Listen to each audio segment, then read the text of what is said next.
ہر قسم کی حمد و ثنا اللہ رب ذوالجلال کی ذات بابرکات کے لیے بے شمار لاتعداد رحمتیں، برکتیں اور درود و سلام ہو نبی دو جہاں خاتم الانبیاء حضرت محمد رسول اللہ صلی اللہ علیہ وآلہ وسلم کی ذات گرامی پر۔ سامعین ذی وقار، پیارے پیغمبر علیہ السلام کی سیرت اور زندگی کے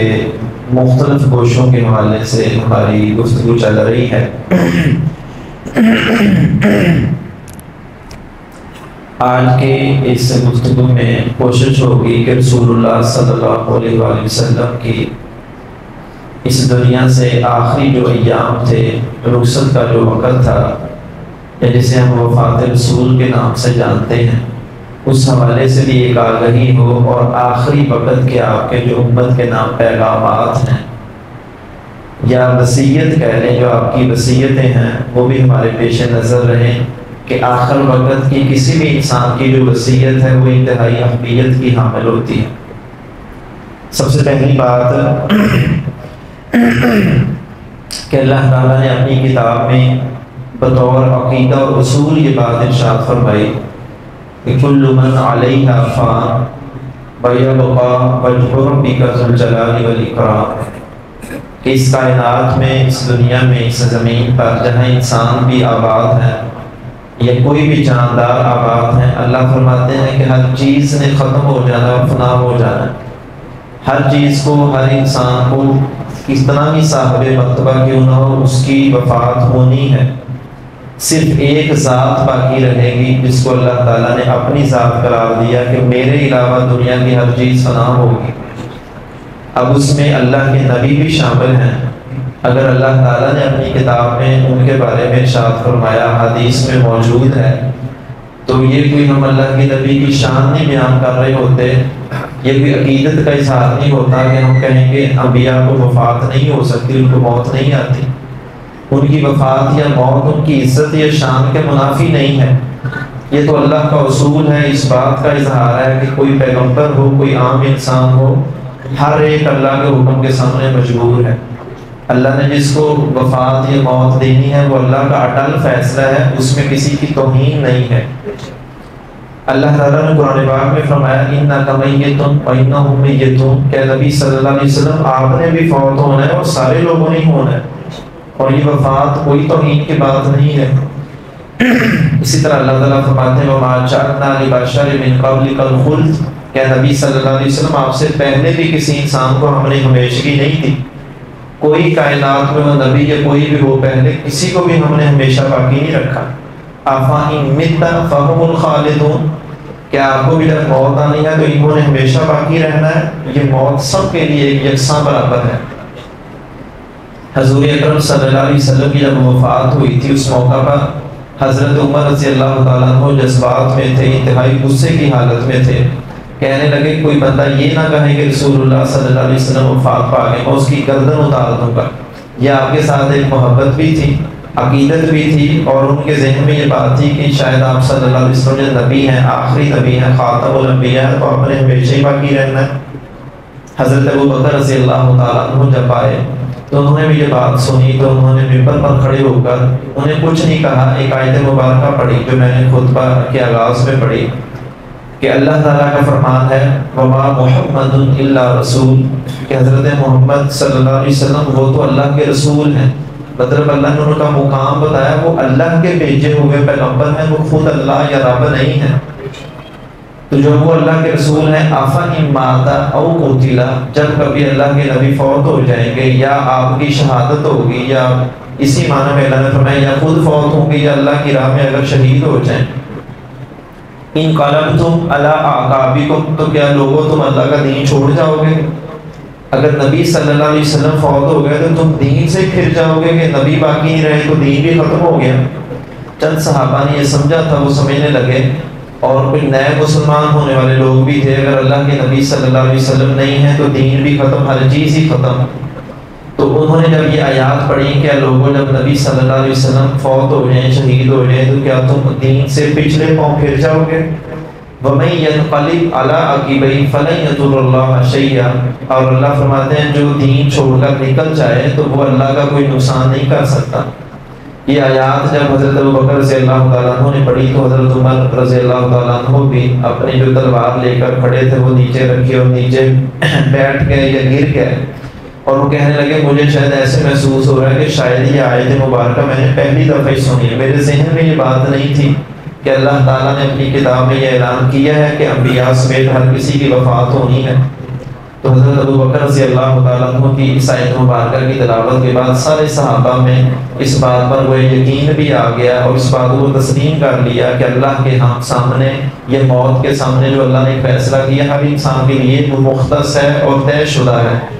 تو اگر کوئی انسان یہ کہے کہ نبی صلی اللہ علیہ وسلم فوت ہو گئے تو اس نے کہ اللہ کے نبی کی توہین نہیں کی، یہ باتیں تو اللہ نے اپنی کتاب میں فرمائی ہے،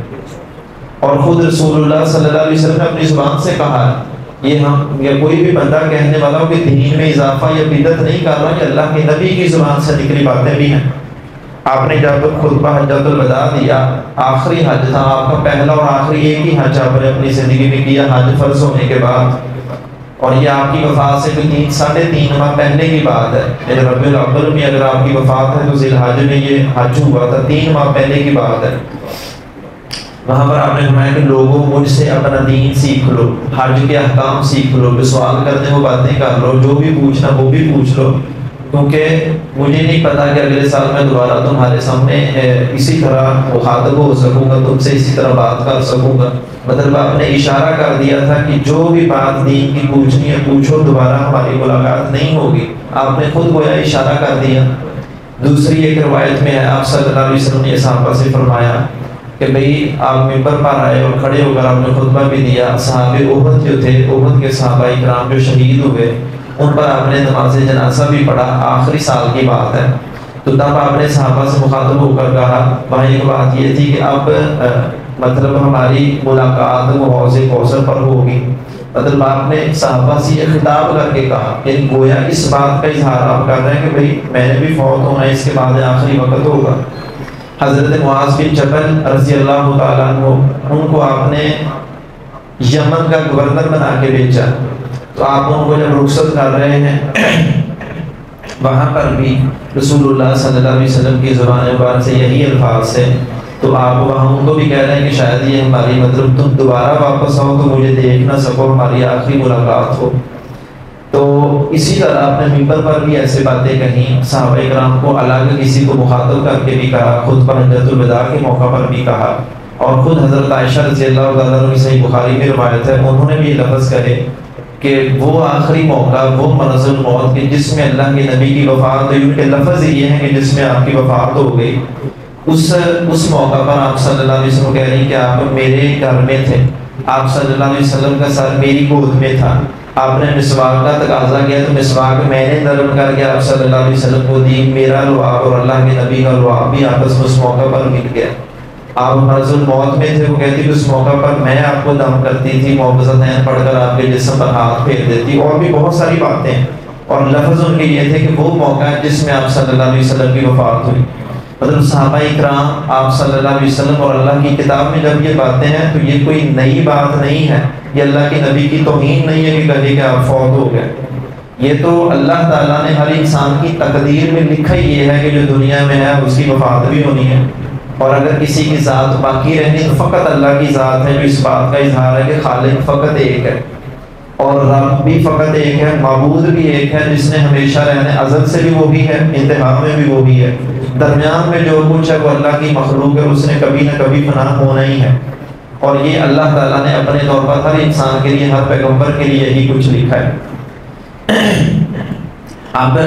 حضور صلی اللہ علیہ وسلم کا جو مرض الموت، مطلب وہ بیماری جس میں آپ صلی اللہ علیہ وسلم کی بعد میں وفات بھی ہوئی، وہ 29 صفر کو تھی، سفر کا مہینہ ربیع الاول سے پہلے، مطلب 29 صفر کو آپ صلی اللہ علیہ وسلم کو بیماری ہوئی، اور اس کے بارے میں بھی تفصیلات ہیں جو صحابہ نے بیان کی کہ آپ علیہ السلام کسی صحابی کے جنازے میں گئے تھے، جنازے سے واپسی پر آپ کو نا شدید سر درد ہوا، اور آپ نے اس سر درد میں بھی کپڑا لے کر پٹی کی صورت میں سر پر اس کو باندھ لیا، لیکن وہ ساتھ ہی بخار شروع ہو گیا، اس کی شدت اتنی تھی کہ کپڑے کے اوپر سے بھی محسوس ہو رہی تھی، اور حرارت یا ٹمپریچر جسے ہم کہتے ہیں، بخار کی حالت کہتے ہیں، وہ آپ صلی اللہ علیہ وسلم پر واضح انداز میں محسوس ہونے لگا۔ اور اس بیماری کے باوجود، اس شدت کے باوجود آپ صلی اللہ علیہ وسلم 10-11 دن تک نمازیں بھی پڑھاتے رہے، مسجد میں بھی آتے رہے، جو دیگر باتیں جو دین سے متعلقہ سوال و جواب اور سارا کچھ، وہ سب کچھ ہی چلتا رہا، لیکن بیماری بھی ساتھ آپ کی موجود تھی۔ اور اس حال میں 11 دن تک آپ صلی اللہ علیہ وسلم نے اپنی ذمہ داریاں نبھائی، کچھ بھی سارا کچھ ساتھ ساتھ ہوا۔ جب 9 ربیع الاول تھا تو اس دن حضور صلی اللہ علیہ وسلم کی بیماری زیادہ شدید ہو گئی، اور عشاء کی نماز کے وقت، مطلب مغرب کی نماز آپ نے خود مسجد میں پڑھائی تھی، اس کے بعد عشاء کی نماز کے لیے ایک لمبی روایت حضرت عائشہ رضی اللہ تعالیٰ عنہ کی ہے، کہتے ہیں کہ عشاء کی نماز کے آپ پر نہ بے ہوشی سی طاری ہو گئی شدت کی وجہ سے بخار کی۔ آپ کو جب تھوڑا سا افاقہ ہوا تو آپ نے لوگوں کے بارے میں پوچھا، بھائی لوگوں نے نماز پڑھ لی ہے؟ یعنی آپ اندازہ کریں کہ اس شدید تکلیف اور بیماری کی صورت میں بھی اللہ کے نبی صلی اللہ علیہ وسلم ہوش میں آتے، یہ نہیں پوچھتے بھی کون کہاں کھانا پینا کر کے، وہاں بھی آپ سب سے پہلا سوال کرتے کہ لوگوں نے نماز پڑھ لی ہے، یعنی نماز کی فکر آپ صلی اللہ علیہ وسلم کو سال میں بھی موجود ہے۔ حضرت عائشہ فرماتی ہیں کہ نہیں، وہ آپ کے انتظار میں ہی بیٹھے ہیں، یعنی آپ ہی کا انتظار کر رہے ہیں۔ تو آپ صلی اللہ علیہ وسلم نے غسل کے لیے پانی منگوایا، غسل کیا، لیکن جب دوبارہ اٹھنے لگے پھر آپ پر بے ہوشی طاری ہو گئی۔ پھر ایسے ہی جب آپ کو دوبارہ ہوش ہے، پھر وہی پوچھا کہ لوگوں نے نماز پڑھ لی؟ انہوں نے کہا نہیں، کہ آپ ہی کے انتظار میں بیٹھے ہیں۔ پھر آپ نے ایسے غسل کرنا چاہا، پھر غسل کے بعد اٹھے، پھر بے ہوش ہو گئے۔ 3 بار جب ایسے ہوا تو پھر آپ صلی اللہ علیہ وسلم نے پوچھا کہ لوگوں نے نماز پڑھ لی ہے؟ حضرت عائشہ نے فرمایا کہ نہیں، وہ آپ کے انتظار میں ہی ہیں۔ تب آپ صلی اللہ علیہ وسلم نے فرمایا کہ شاید اب میں نہ پہنچ سکوں تو حضرت ابوبکر سے کہیں، مروا ابا بکر فلیصلی بالناس، کہ حضرت ابوبکر رضی اللہ تعالیٰ عنہ سے کہو کہ وہ لوگوں کی جماعت کروا دیں، امامت کروا دیں۔ یہ عشاء کی نماز کا وقت تھا 9 ربیع الاول کو، یعنی اگلے 3 دن تک، 3 دن کی نمازیں 15 اور ایک 9 ربیع الاول کی عشاء کی، اور اگلے دن 12 ربیع الاول کی فجر کی بھی، گویا 15 اور 2 17 نمازیں حضرت ابوبکر رضی اللہ تعالیٰ عنہ نے اللہ کے نبی کی زندگی میں مسلمانوں کی امامت کروائی تھی، اور یہ آپ کے حکم سے تھا۔ اور آپ علیہ السلام اس دوران میں ان آخری 3 دنوں میں، اور چوتھا دن جو وفات کا دن ہے، آپ مسجد میں نہیں جا سکے، یعنی بیماری کی شدت بہت زیادہ تھی۔ اور اس شدت میں جو آپ صلی اللہ علیہ وسلم پر نزع کا وقت بھی تھا، سکرات الموت بھی جسے کہتے ہیں، وہ شدت کی حالت بھی تھی۔ حضرت عائشہ رضی اللہ تعالیٰ نے اس کو تفصیلاً بیان کیا ہے، اور وہ اس کا تذکرہ میں بھی ہوتا ہے۔ ان 4 دن پہلے آپ علیہ السلام نے لوگوں کو مخاطب بھی کیا، اور ان کو مخاطب کر کے آپ نے چند تعلیمات بھی دیں۔ ان میں آپ صلی اللہ علیہ وسلم نے یہ فرمایا کہ بھئی جزیرہ عرب سے، جو عرب کا علاقہ جسے ہم حجاز کہتے ہیں، اس حجاز سے یہود و نصارہ اور مشرکین کو یہاں سے نکال دو گے، اب یہ فقط اللہ کی توحید کی جگہ، یہاں کسی اور کو اجازت نہیں ہوگی۔ اور اس کے ساتھ ساتھ آپ صلی اللہ علیہ وسلم نے ایک اور بات ارشاد فرمائی کہ تمہارے پاس جو مہمان، سفیر، وفد کی صورت میں لوگ ہیں، تم نے ان کی عزت اور اکرام کرنی ہے، ان کو مرحبا کہنا ہے، وہ دین کے بارے میں، کسی بارے میں تم سے ملنے ہیں، پوچھنے ہیں، کیونکہ اب یہ اسلام تم اس کے بعد ایسے ہی پھیلنا ہے، لوگوں نے تم سے سوال کرنے ہیں، تو تم نے اچھے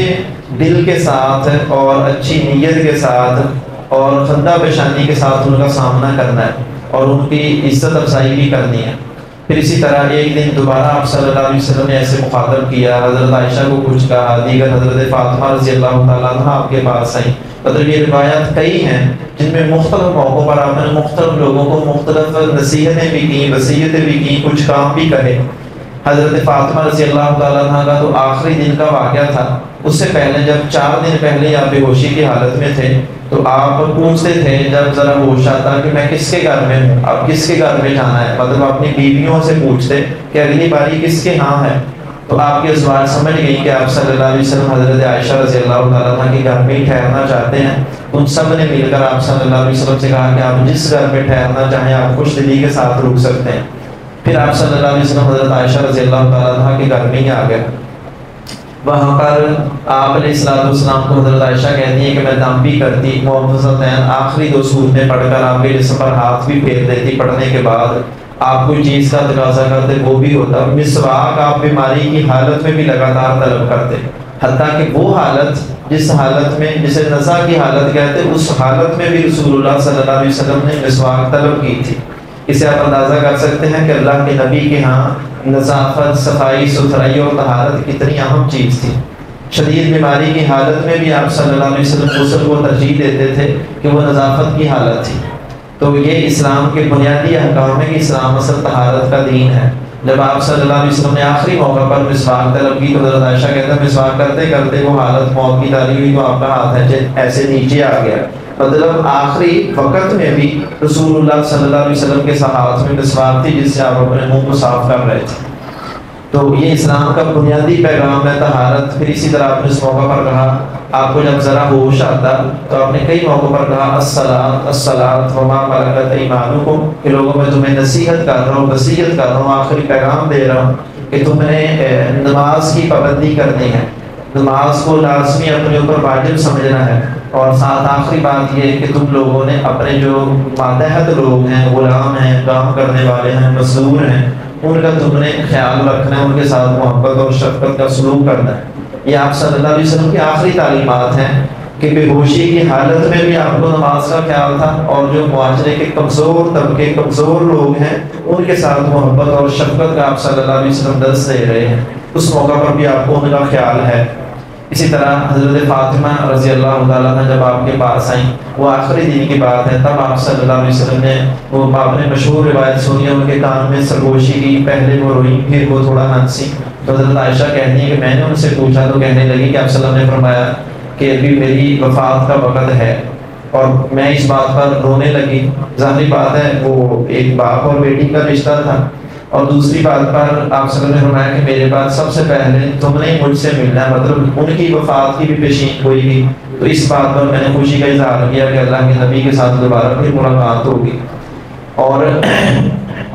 آپ صلی اللہ علیہ وسلم جب آخری دن تھا اور اس دن فجر کی نماز حضرت ابوبکر رضی اللہ تعالیٰ عنہ وہ صحابہ کو پڑھانے والے تھے، تو آپ صلی اللہ علیہ وسلم نے اپنے کمرے سے، جو حجرہ آپ کا مسجد کے بالکل ساتھ تھا، ایسے بالفرض مثال کے طور پر سمجھے یہ مسجد نبوی ہو تو اس کے دائیں جانب آپ صلی اللہ علیہ وسلم کا حجرہ تھا، جو حضرت عائشہ کا ہی اثر حجرہ تھا، تو اسی سے نکل کر آپ مسجد میں آتے، وہیں پر حضرت ابو ہریرہ، حضرت بلال اذان کے بعد آپ کو اطلاع دے دیتے کہ جماعت کا وقت ہے، تو وہیں سے نکل کر آپ مسجد میں آتے تھے۔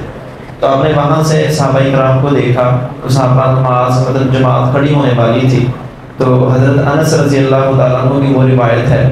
تو آپ صلی اللہ علیہ وسلم نے جب صحابہ کو دیکھا تو آپ کے چہرے پر ایک خوشی کے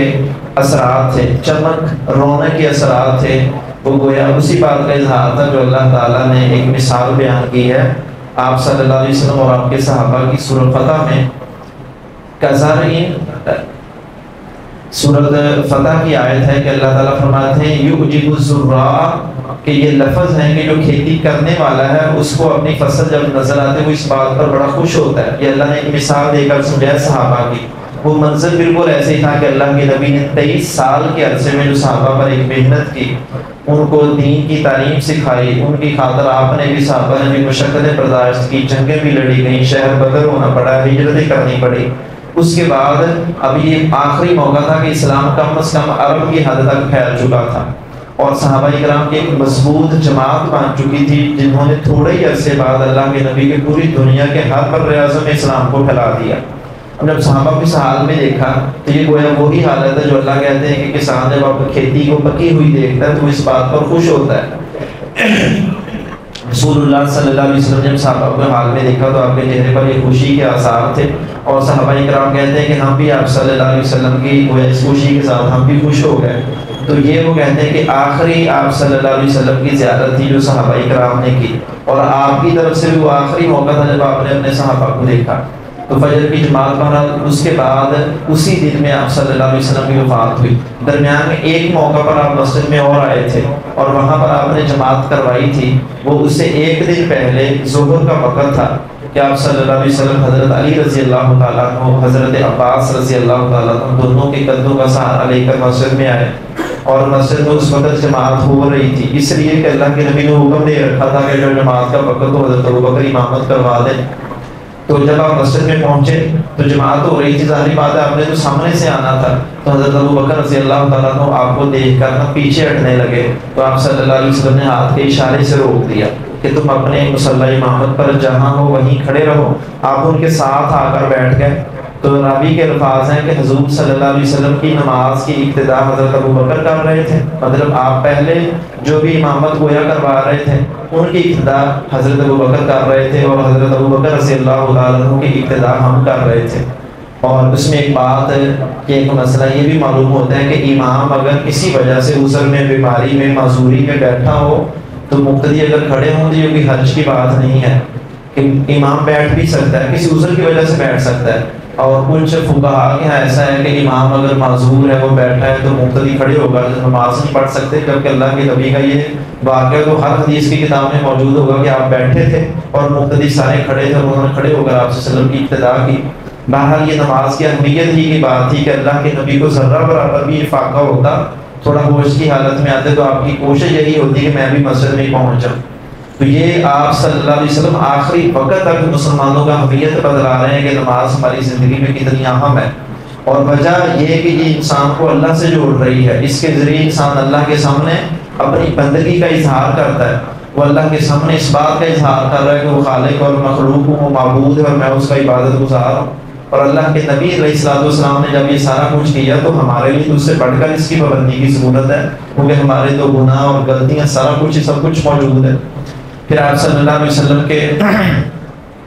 آخری وقت میں حضرت عائشہ کہتی ہیں کہ ہم نے پہلے اللہ کے نبی سے یہ حدیث سنی تھی کہ جو بھی نبی اللہ کا ہوتا ہے اس سے فرشتہ ایک موقع پر آ کر اجازت دیتا ہے یا اجازت لیتا ہے یا اطلاع دیتا ہے کہ اللہ کی طرف سے یہ موت کا پیغام ہے۔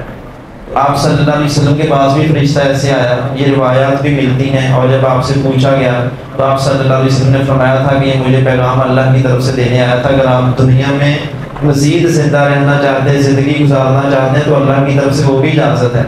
اور اگر اللہ کے ساتھ ملاقات کی آپ متمنی ہے تو اللہ کی طرف سے مطلب وہ بھی اجازت ہے۔ تو آپ صلی اللہ علیہ وسلم نے اللہ سے ملاقات کو اس پر پسند کی ہے، اس لیے ایک تو آپ کا پیغام جو آپ نے دنیا تک دین پہنچانا تھا وہ مکمل ہو چکا تھا، اور اس کا اظہار آپ نے خطبہ حجۃ الوداع میں فرمایا تھا۔ جب آپ نے سارا خطبہ لوگوں کو دیا تو اس کے آخر میں پوچھا، صحابہ سے پوچھا، بطور شہادت پوچھا،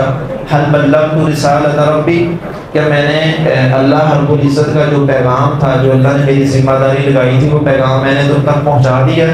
سارے صحابہ نے اس بات کا مطلب اعلان کیا، سب نے اونچی آواز سے کہا کہ آپ نے کما حق، جو حق تھا اس سے بڑھ کر آپ صلی اللہ علیہ وسلم نے اللہ کا پیغام ہم تک پہنچایا۔ پھر آپ نے صحابہ سے کہا کہ تم اس بات پر گواہ ہو جانا اور اللہ کے سامنے بھی اس کی شہادت دینا۔ پھر ساتھ آپ نے ایک بات کہی کہ فَلْيُبَلِّغِ الشَّاهِدُ الْغَائِبَ، کہ تم میں سے جو لوگ یہاں موجود ہیں وہ میری باتوں کو، میرے پیغام کو، میری احادیث یا دین کی جو بھی تعلیمات ہیں ان لوگوں تک بعد میں پہنچائیں جو یہاں نہیں ہیں۔ یہ بھی گویا اس بات کا اظہار تھا کہ میرا گویا وقت یہاں سے ختم ہو رہا ہے، اب یہ ذمہ داری تمہارے کندھوں پہ ہے، یہ بھی اس بات کا اظہار تھا۔ تو بہرحال آپ صلی اللہ علیہ وسلم کی طرف سے جب پیغام مکمل ہو چکا تھا تو آپ صلی اللہ علیہ وسلم نے اللہ سے ملنے کو بھی پسند کیا، اور اس کا جب آخری صورت جو مکمل نازل ہوئی اذا جاء نصر اللہ والفتح، اس میں بھی اسی بات کا اظہار تھا۔ حضرت عمر رضی اللہ تعالیٰ عنہ نے ایک موقع پر صحابہ کی جماعت بیٹھی ان سے پوچھنے لگے یہ صورت جو النصر ہے، اذا جاء نصر اللہ، جب اللہ کی مدد آ چکی، فتح بھی آ چکی، تو آپ اللہ کی تسبیح بیان کیجئے، اللہ کی حمد بیان کیجئے۔ تو اس کے پوچھا اس آیت اس صورت مبارکہ کا کیا مطلب ہے، کیا مفہوم ہے؟ لوگوں نے اپنی اپنی باتیں بتائیں۔ تو حضرت عبداللہ بن عباس یہ بھی بچے تھے، 18-17 سال کی عمر تھی، لیکن اللہ کے نبی صلی اللہ علیہ وسلم کے لیے دعا کی تھی کہ اللہم علمہ التعبیر، کہ اللہ اس کو اپنی کتاب کا علم، اس کی تعبیر اور تفسیر بھی سکھا دے۔ تو حضرت عمر ان کی بات پر بڑا اعتماد کرتے تھے۔ کچھ لوگ اعتراض کرتے کہ یہ بچہ ہے، ہم اتنی بڑی عمر کے لوگ ہیں، تم ان کو ہماری مجلس میں بٹھاتے ہو۔ تو حضرت عمر نے ان سے سوال یہ کیا، سب لوگوں سے پوچھا اس کا کیا معنی ہے۔ پھر آخر میں حضرت عبداللہ بن عباس سے پوچھا، عبداللہ تم بتاؤ اس کا کیا معنی ہے۔ وہ کہنے لگے کہ سورہ مبارکہ میں رسول اللہ صلی اللہ علیہ وسلم کی وفات کی طرف اشارہ ہے۔ حالانکہ الفاظ میں ایسا کچھ نہیں تھا، لیکن وہ کہنے لگے کہ جب اللہ یہ فرما رہے ہیں کہ اللہ کی مدد بھی آ چکی، فتح بھی ہو چکی، آپ لوگوں کو دیکھ رہے ہیں کہ گروہ در گروہ اللہ کے دین میں داخل ہو رہے ہیں، تو آپ اللہ کی تسبیح بیان کریں، اللہ سے بخشش مانگیں۔ تو یہ گویا اللہ کے نبی کا ایک طرح سے اشارہ تھا کہ آپ کا وقت گویا دنیا سے ختم ہو چکا ہے۔ یہ صحابہ اس بات کو جانتے تھے، اور حضرت عبداللہ بن عباس نے اس کا اظہار کیا۔ تو آپ صلی اللہ علیہ وسلم نے جب اس پیغام کو قبول کر لیا تو حضرت عائشہ رضی اللہ تعالیٰ عنہ کہتی ہے کہ ہمیں بھی اس بات کا یقین ہو چکا تھا۔ اور آخری دن کی جب بات ہے، حضرت علی رضی اللہ تعالیٰ عنہ، حضرت عباس رضی اللہ تعالیٰ عنہ، دونوں آپ کے ایک چچا ہے ایک کزن ہے، چچا کے بیٹے ہیں، آپ کے گھر سے نکلے تو صحابہ ان سے پوچھنے لگے بتائیں آپ صلی اللہ علیہ وسلم کی کیا حالت ہے، کیسے احوال ہے؟ تو حضرت علی رضی اللہ تعالیٰ تسلی دینے کے لیے جس طرح ہوتا ہے پتہ کہتا ہے بھی ٹھیک ہے دعا کریں۔ تو حضرت عباس رضی اللہ تعالیٰ کہنے لگے کہ حضرت علی سے بھی لوگوں سے مخاطب ہو کر کہنے لگے کہ مجھے یہ جو آثار ہے نا، میں اپنے خاندان کو جانتا ہوں، حضرت عبدالمطلب کے خاندان کے افراد کو جانتا ہوں، ظاہری بات ہے وہ آپ کے چچا بھی تھے، خاندان میں بڑے بھی تھے۔ تو کہنے لگے میں اپنے خاندان کے آخری وقت جو ہوتا ہے نزع کی حالت، سکرات الموت کی حالت میں پہچانتا ہوں، اور مجھے یقین ہو چکا ہے کہ رسول اللہ صلی اللہ علیہ وسلم کا یہ آخری وقت ہے۔ یہ انہوں نے اس طور پر اظہار کیا کہ وہ اپنے مطلب ہوتا ہے نا بعض دفعہ اپنے خاندان کی عادات اور صاف، کسی کی پیدائش کے موقع پر حلیہ کو جانتا پہچانتا ہے، وفات کے وقت کی حالت کو جانتا ہے۔ کہنے لگے اللہ کے نبی کے چہرے پر جو اثرات ہیں نا، تو میں اپنے خاندان کے تمام افراد کی حالتوں کو جانتا ہوں، مجھے پتہ ہے کہ یہ اپنی آخری وقت کے آثار ہیں۔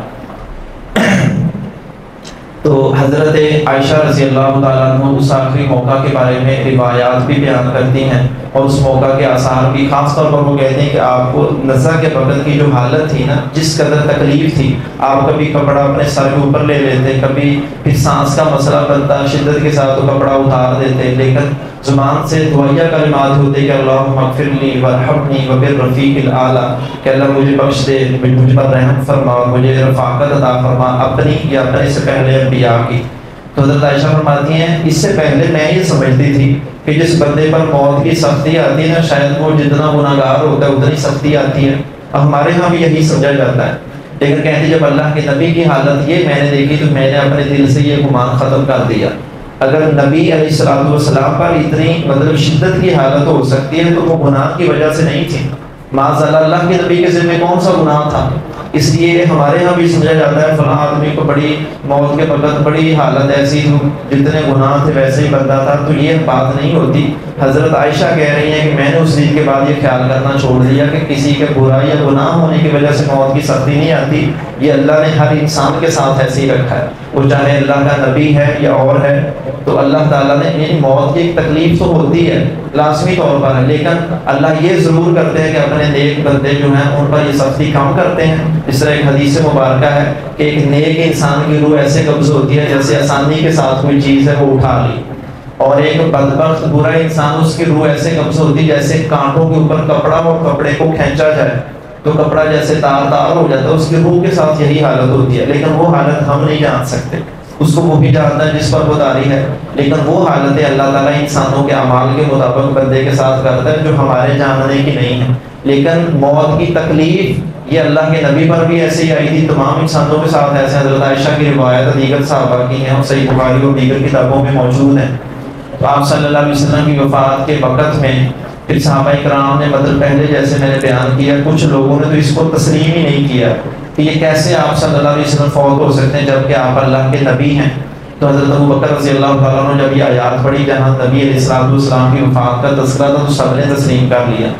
وہ آئے، حضرت ابو بکر رضی اللہ تعالیٰ عنہ اس وقت مسجد میں گھر میں نہیں تھے، وہ کسی اور جگہ پر گئے تھے، جب ان کو اطلاع ملی پہنچے، اللہ کے نبی صلی اللہ علیہ وسلم کے پاس آئے، آپ کے چہرے پر انہوں نے ایک بوسہ بھی دیا اور اپنے مطلب رونا تو ایک تھا، وہ تکلیف کی حالت تھی، نبی صلی اللہ علیہ وسلم کے ساتھ ان کے ایک اکثر وقت گزرا تھا، زندگی کے بہترین وقت اللہ کے نبی کے ساتھ گزارا تھا۔ تو اس طرح وفات پر رونا یا میت کو بوسہ دینا یہ کوئی اسلام کے منافی نہیں ہے۔ ہاں انسان کو ایسی جزا فضا کرے، ایسے ماتم کا اظہار کرے، ایسے گریہ زاری کرے کہ آوازیں بلند ہیں اور اللہ کی تقدیر پر رضامندی نہیں ہے، جزا فضا کر رہا ہے، کوئی بات بکھرے چھوڑے، وہ حالت اسلام کو پسند نہیں ہے۔ ورنہ اللہ کے نبی نے خود فرمایا آنکھ سے آنسو جاری ہونا کسی کی وفات پر وہ تو رحمت کی علامت ہے کہ غم آنسوؤں کے راستے سے نکل جاتا ہے، اور اللہ کی رضامندی کے کلمات کہنا وہ بھی حضرت ابو بکر نے یہی کلمات کہے کہ اللہ آپ پر کوئی دو موتیں طاری نہیں کرے گا، آپ کی جو موت تھی یہی موت ہے جو آپ کو آ چکی۔ پھر جب صحابہ اس بات پر یقین نہیں کر رہے تھے کہ آپ کی وفات ہوئی ہے تو حضرت ابو بکر نے ایک اور بات کہی،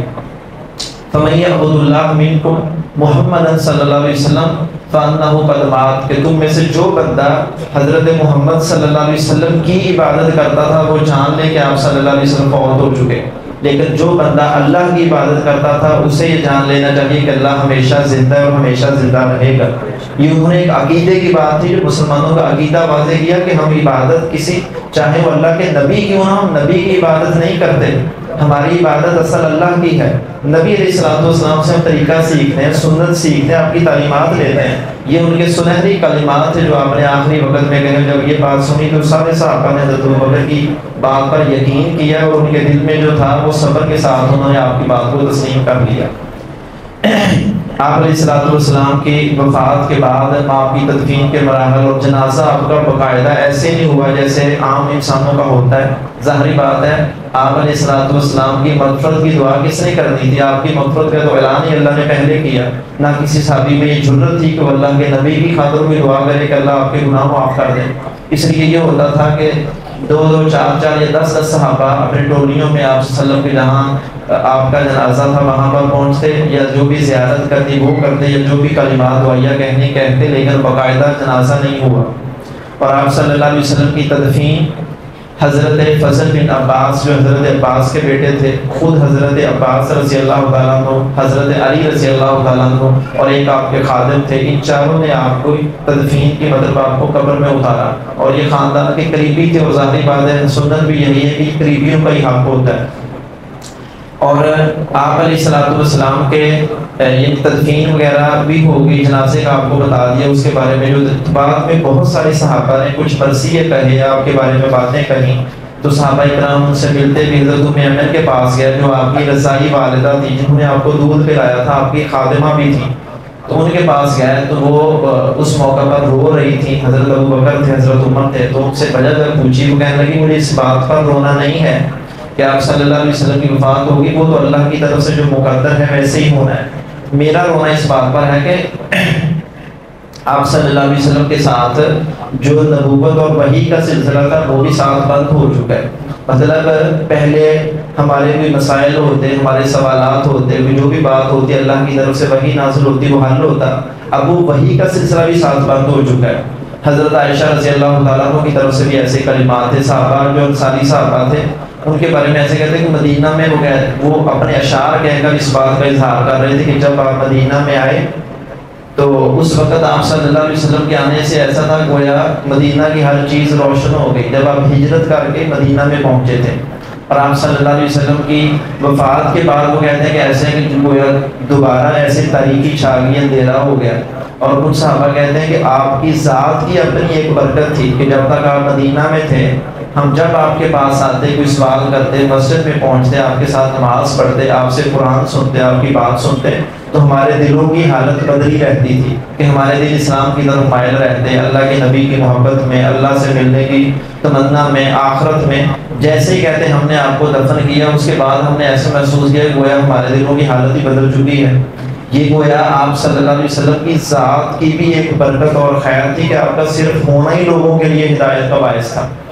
اب اگرچہ آپ اپنی ذات کے ساتھ تو نہیں ہیں، لیکن آپ صلی اللہ علیہ وسلم کی تعلیمات اسی طرح باقی ہیں، آپ کے احکام اسی طرح باقی ہیں، آپ کی سنتیں اسی طرح موجود ہیں، تو وہ ہمارے لیے اصل قابل عمل ہیں۔ اور آپ صلی اللہ علیہ وسلم نے اسی کی وصیتیں کی تھی کہ میں تمہارے درمیان ترکت فیکم امرین لن تضلوا ما تمسکتم بہما کتاب اللہ و سنت رسول۔ آپ نے فرمایا یہ بھی آخری وقت کی بات ہے کہ میں تمہارے درمیان 2 چیزیں چھوڑ رہا ہوں، ایک اللہ کی کتاب ہے اور ایک تمہارے نبی علیہ السلام کی سنت ہے، جب تک تم ان کو تھام کے رکھو گے کبھی بھی تم گمراہ نہیں ہو سکو گے۔ گویا آپ نے ہمارے لیے ایک منہج بھی بتایا کہ تمہارے لیے دین کا اصول کیا ہے، تمہارے لیے دین کا سلیبس کیا ہے، کہاں سے تم نے دین سیکھنا ہے، وہ فقط اللہ کی کتاب اور اللہ کے نبی کی سنت ہے۔ باقی جو بھی لوگ بیان کریں گے وہ وضاحتیں ہو سکتی ہیں، تشریح ہو سکتی ہے، سمجھانا ہو سکتا ہے، وہ خود دین نہیں ہو سکتا۔ دین وہی ہے جو اللہ کی بات ہے یا اللہ کے رسول صلی اللہ علیہ وسلم کی بات ہے۔ اور آپ نے فرمایا کہ یہی تمہارے لیے بعد میں ہدایت کا ذریعہ ہے۔ اگر آپ کی ذات باقی نہیں، جیسے حضرت ابوبکر کہہ رہے تھے کہ جو کوئی محمد صلی اللہ علیہ وسلم کی ذات کی عبادت کرتا تھا وہ سمجھ لے کہ آپ فوت ہو گئے، لیکن جو اللہ کی عبادت کرتا تھا اسے یاد رکھنا چاہیے کہ اللہ ہمیشہ سے ہے، ہمیشہ ہی زندہ ہے اور موجود رہے گا۔ تو گویا اللہ کی جب ہم عبادت کر رہے ہیں تو کسی کی ذات کا موجود ہونا یا نہ ہونا اس وجہ سے ہم دین نہیں چھوڑ سکتے۔ اللہ کے نبی خود نہیں ہے تو آپ کا پیغام تو ہے، اور آپ کا پیغام ایسے ہی ہے جیسے خود اللہ کے نبی ہم سے بات کر رہے ہیں۔ آپ حدیث رسول کی کوئی کتاب پڑھیں، وہاں پڑھیں کہ قال رسول اللہ صلی اللہ علیہ وسلم، اللہ کے نبی نے یہ فرمایا، تو وہ گویا ایسا ہی ہے کہ اللہ کے نبی مجھے ہی فرما رہے ہیں، اللہ کے نبی مجھے مخاطب ہیں، آپ میرے سامنے ممبر پر ہیں، آپ میرے سامنے سوال کر رہے ہیں، جواب دے رہے ہیں۔ اور سارے محدثین کہتے تھے کہ جس گھر میں حدیث کی کتاب ہے وہ ایسے ہی سمجھے گویا اس گھر میں اللہ کے نبی خود ہیں، اسے جب اللہ کے نبی سے رہنمائی چاہیے وہ حدیث کی کتاب کھولے، دیکھے مجھے وراثت کا مسئلہ دیکھنا ہے تو وہاں مسئلہ تلاش کرے کہ اللہ کے نبی نے یہ فرمایا، گویا اس نے آپ سے سوال کیا، آپ نے اس کو جواب دے دیا۔ اسے کوئی طہارت، نماز، روزہ، حج، زکوٰۃ کچھ مسائل چاہیے، اگر اس کے گھر میں اللہ کے نبی کے فرامین کی کوئی کتاب ہے وہ ایسے ہی ہے گویا اس کے گھر میں اللہ کے نبی خود موجود ہیں۔ اور یہی ہمارے لیے اہمیت کی حامل بات ہے کہ اللہ کے نبی کے فرامین پر عمل کریں، یہی ہمارے لیے اصل اسوہ ہے۔ اللہ تعالیٰ ہمیں اس پر عمل کی توفیق عطا فرمائے، اللہ کے نبی کی محبت ہمارے دلوں میں اللہ جان نصیب فرمائے۔ وآخر دعوانا الحمد للہ رب العالمین۔